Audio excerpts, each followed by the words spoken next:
Great things are done by a series of small things brought together. Namaskar. Welcome to PT Pointers. And in this video, we are going to cover major headlines of the Hindu, Indian Express, Press Information Bureau, and Live Mint. So let's start today's discussion. And our first headline is related to Electoral Bond Scheme, जिसको notify किया गया था इन 2018 and ये एक bearer instrument है in the nature of a promissory note and an interest free banking instrument. अगर हम eligibility की बात करें तो अ सिटीजन ऑफ इंडिया और a body incorporated in India will be eligible to purchase the bond, but it will not carry the name of payee. Electoral bonds would have a life of only 15 days, during which it can be used for making donations only to the political parties registered under Section 29A of the Representation of People Act 1951, which secured not less than 1% of the votes polled in the last general election to the House of People or the Legislative Assembly of the state, and State Bank of India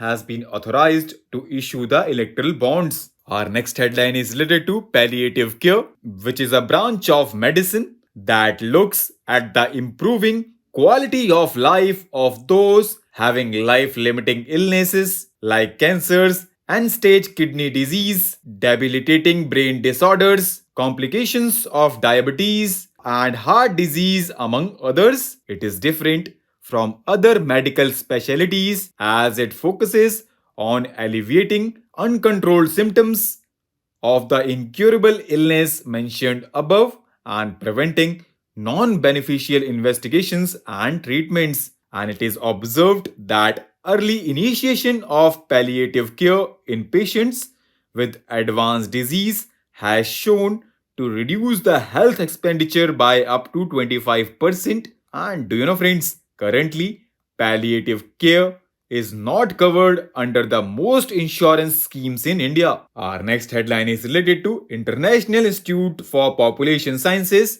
and ये news में भी इसलिए है क्योंकि recently government has revoked the suspension order of International Institute for Population Director. Now let's know more about it. तो friends, ये एक autonomous organisation है which works under union ministry of health and family welfare. ये एक premier teaching and research institute है with global recognition and it is leader in survey research and data analytics in the country. And do you know friends, it has been the nodal agency conducting all 5 rounds of National Family Health Survey. Our next headline is related to Gaganyan Mission, and ये news में भी इसलिए है क्योंकि Gaganyan Mission's flight test vehicle abort Mission 1 will take place on 21st October.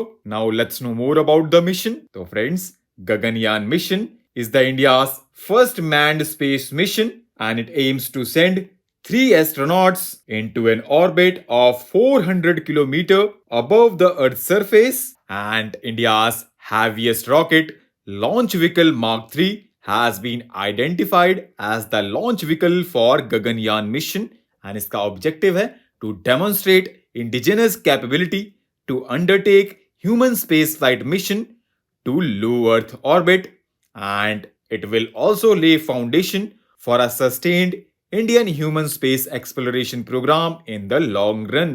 Now recently, Supreme Court declined a married woman's plea to medically terminate her 26-week pregnancy. A 3-judge bench headed by Chief Justice of India made it clear that women cannot claim an absolute overriding right to abort, especially when multiple reports from the AIIMS Medical Board have confirmed that pregnancy was neither a cause of immediate danger to her life or that of the fetus. And do you know friends, Medical Termination of Pregnancy Amendment Act 2021 had introduced a key change in Section 3 by extending the upper limit for termination of pregnancy from 20 to 24 weeks, and Section 5 of the Medical Termination of Pregnancy Act prescribes medical termination if the pregnancy was immediately necessary to save the life of the pregnant woman. And in this context,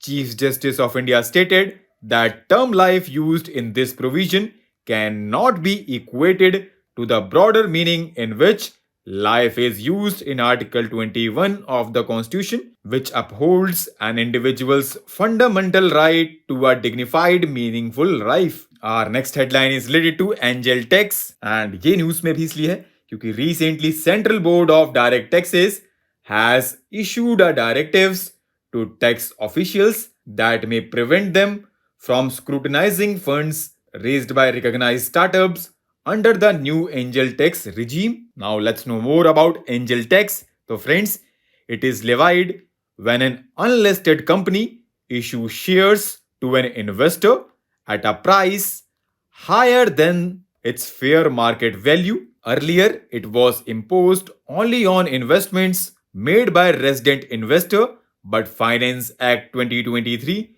brought in an amendment to bring consideration received from non-residents for the issue of shares by an unlisted company within the ambit of Section 56 of the Income Tax Act 1961. Our next headline is related to Global Maritime India Summit 2023, जिसको आज inaugurate किया जाएगा prime minister के द्वारा. ये एक biggest maritime event है and it will witness participation of ministers across the globe representing countries from Europe, Africa, South America, Asia, including Central Asia, Middle East, and BIMSTEC region. And it will be a 3-day summit which will discuss and deliberate key issues of maritime sector, including ports of the future, decarbonization, coastal shipping and inland water transportation, shipbuilding, repair and recycling, finance, insurance and arbitration, maritime clusters,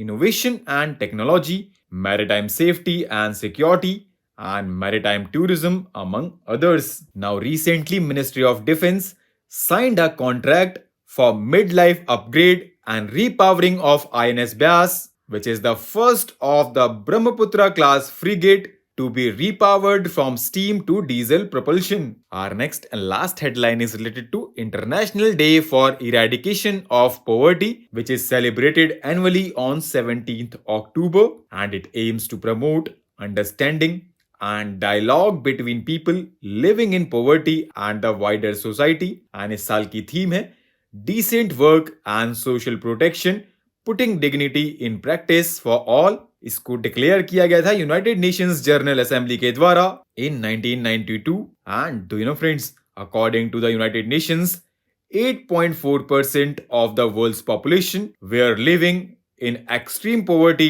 at the end of 2022, and an estimated 7% of the global population could still find themselves trapped in extreme poverty by 2030.